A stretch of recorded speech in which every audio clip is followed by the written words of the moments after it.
Hello guys, welcome to my YouTube channel.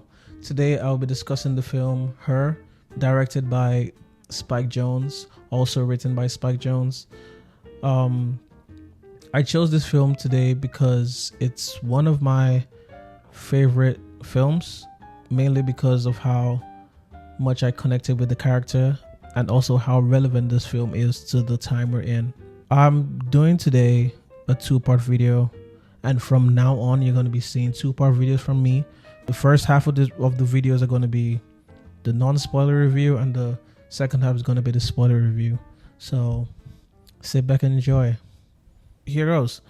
Depending on how you see this film, you can come out of this film feeling very scared or excited and interested in life and what is to come. Take note of that latter part. The landscapes in this film were shot so beautifully. There were a lot of travel scenes that just showed the beauty in cinema. I think what stands out so much for me every time I watch a film is the fact that there are so many colors and palettes and music that comes together just to make this thing that they call the film. And what Joaquin Phoenix brings so much, I think, is powerful, because like he's such a great actor that like any character that he goes into act, you can tell that he's that character. Like that's how indistinguishable his acting is from his person in real life. So honestly, I feel like if you watch this film, you're gonna feel that way. You're going to feel this sense of calm and warmth, and that's because of the whole pastel color theme that goes on in this film. And before watching this film, I had a feeling that those colors were for a reason, and what it made me feel was warmth and calmness. And because of that, like, I knew that pastel had to do with something calm and warm. And I researched the word after, just to find out that according to this article I found out, was considering the psychology behind pastel colors, the soft tones in combination evoke feelings of calmness, femininity, and youthfulness. Two words I'm going to pick out from that sentence are calmness and femininity. This I said calmness already. You notice that, so we know that because of those colors, like it shows how it exudes this calm, warm feeling. And the femininity, in my opinion, is the character. The character is he's a very, what's the word? I'm blanking here. He's very in touch with his emotions, for lack of a better word. He's very in touch with his emotions, and he shows his emotions, and that's not something that's very common amongst most men of today. Because, like, I mean, a lot of guys have this need to act tough, but we know you cry, and he shows his tears. He shows his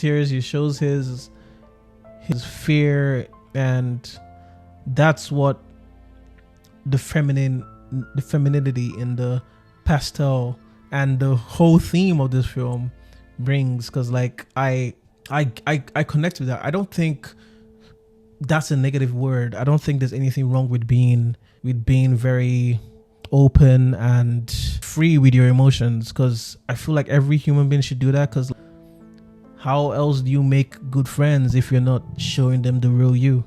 So how do you meet people if you're not showing them the real you?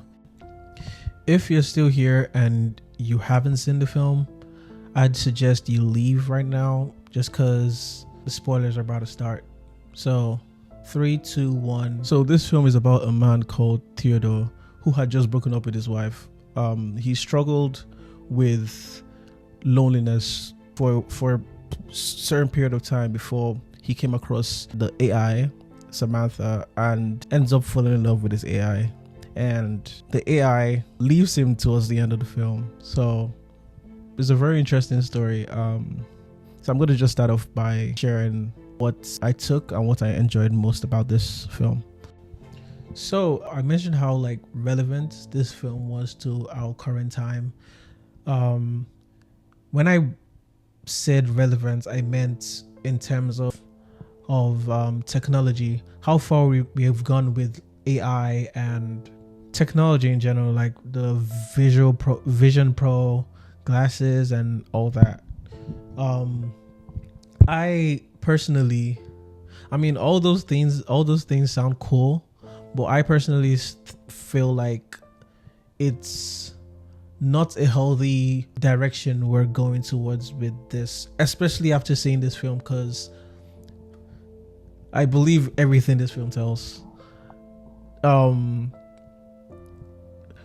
So basically this film is about someone falling in love with AI.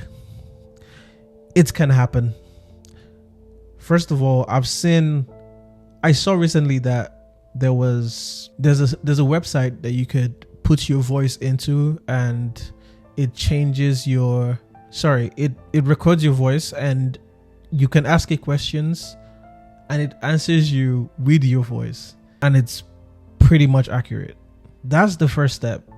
I think there's still some time to go for us to get what we got in her, but it's gonna happen.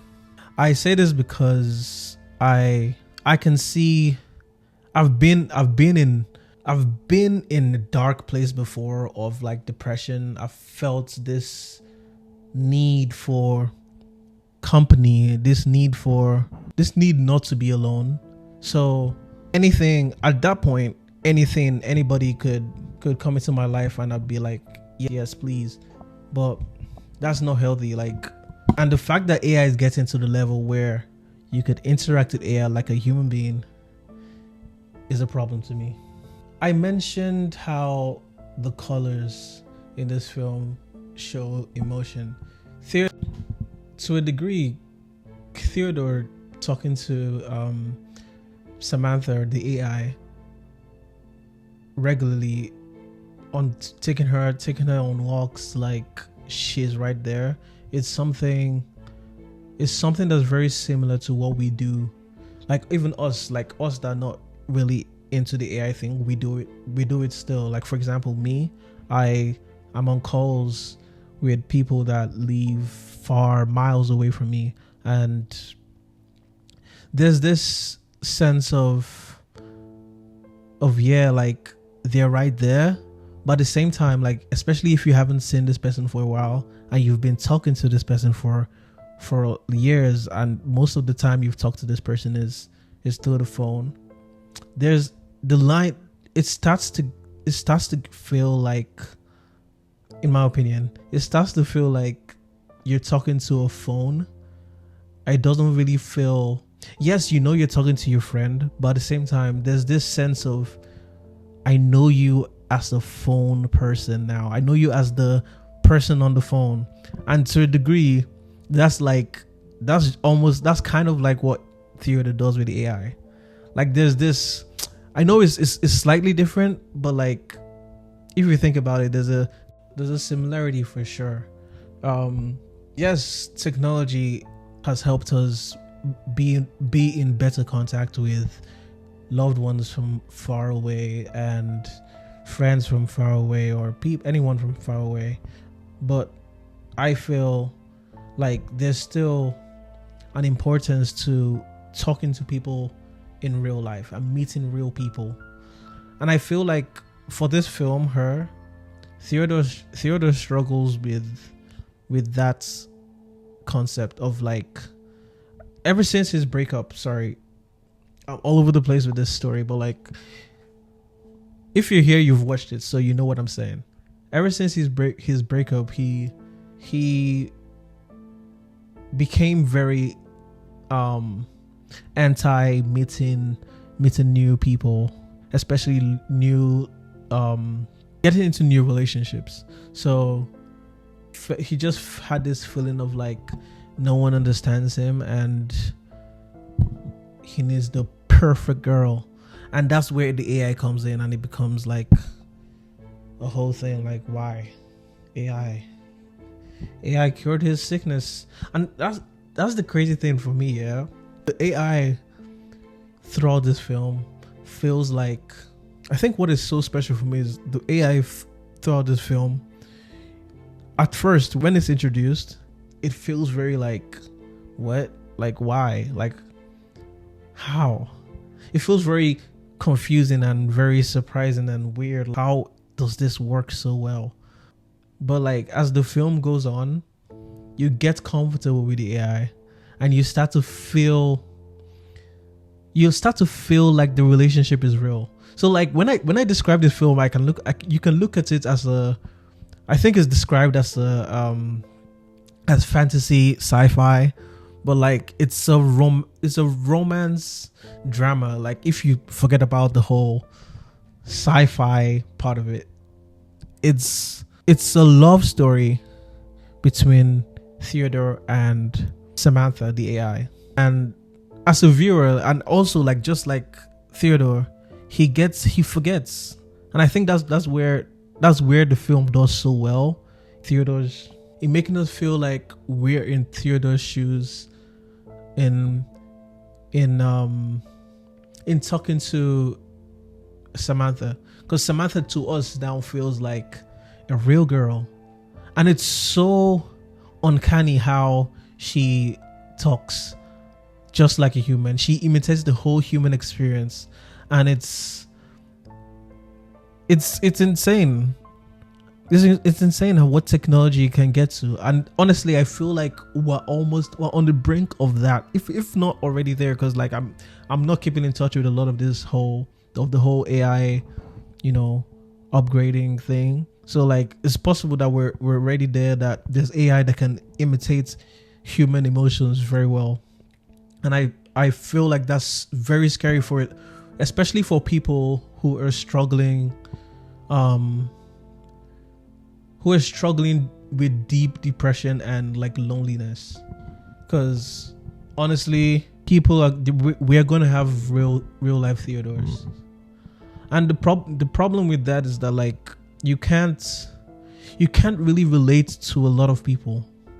Theodore walked around a lot with Samantha, but like he kept on being reminded, even though like he was outside and having fun and smiling, he kept on being reminded that she wasn't a person. He went on a double date with his friend, and his friend talked about why he liked his friend talked about why he liked his girl's feet. He was just like, he liked her feet. And Theodore couldn't say that. He couldn't say that he liked any of Samantha's physical attributes. He could only say talk about her AI. And that's a very that's another level of loneliness, because like we're going to get to a point where people are having real relationships with AI. I believe it. It might never happen. I believe it's gonna happen, but it's wild. I just feel like this film is so relevant, like to where we are and how fast technology is upgrading. If any of you have seen Black Mirror episodes, it's clear that there's a lot of inspiration from her to Black Mirror, because like Black Mirror is so it's so similar in that sense of like, technology being this very like being very uncanny and real, and becoming a person in its own. For the cinematography, I talked about how like the pastel colors symbolized warmth and calmness and femininity. And personally, that was such a brilliant filmmaking idea. Personally, it was great. It worked so well for every aspect of this film. There was also some beautiful shots, some scenic shots where Theodore was traveling and some beautiful shots of nice looking landscapes.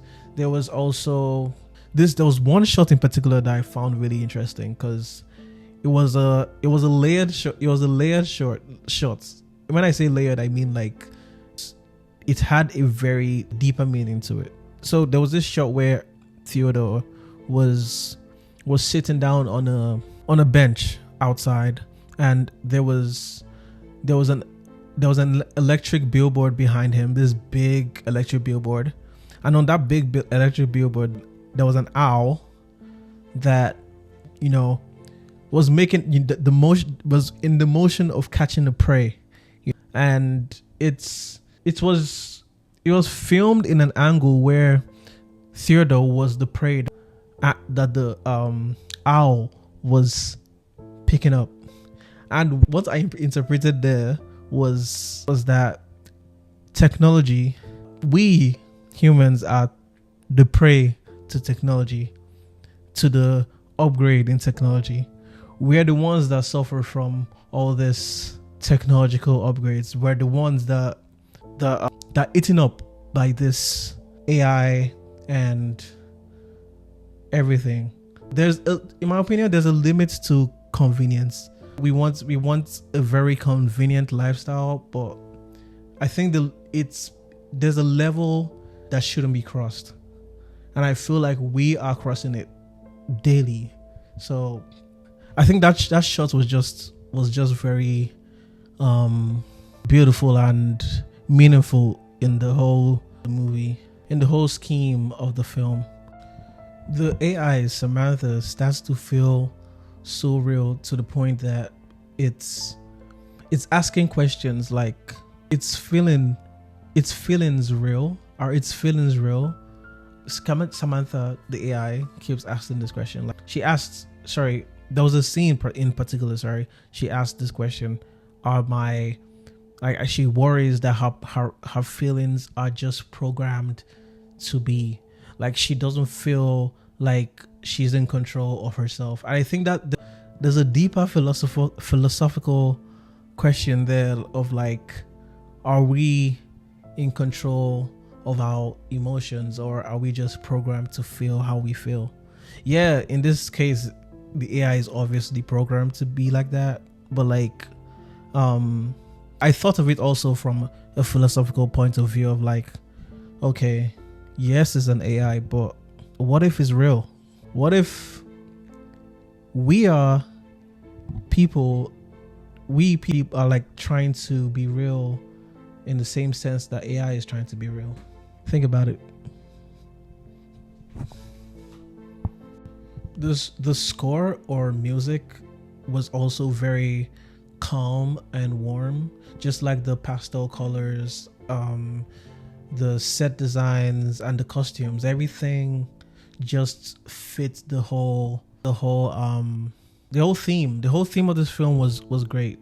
It's everything matched together, from everything, the cinematography, all that together just made for this perfect film, Her.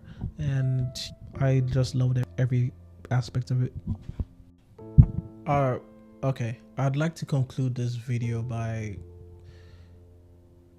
hoping you guys pick up this film, because it's relevant, it's important. We all need to see this because there's so much we can learn and so much we can avoid going forward by seeing things like this and seeing how far it gets. Before I conclude this video, I want to bring up one more point I observed. So the friend of Theodore in this film was what's her name? I remember she was played by Amy Adams, but like, I think her name was also Amy. But anyway, she was also really important to this story. Watching this film, she might seem like a very side character, but like I feel like she was very necessary, because like, yes, we have friends and we can hang out with 500 people, but we can still feel alone. No matter how many people are around you, you can still feel this sense of loneliness, especially when you feel like you there are not many people that connect with your story or things like that. So this film was so beautiful. I'd watch it again any day. I just loved everything about it. Spike Jonze, Joaquin Phoenix, and Scarlett Johansson all did perfect in this film. It was great. I think the cinematographer was Hoyt van Hoytema. He's done a lot of Christopher Nolan films, so yeah, I could tell like this film was also visually beautiful. So yeah, that was fun. Thank you guys. Have a good one and subscribe and turn on notifications. Thank you guys. Have a good one.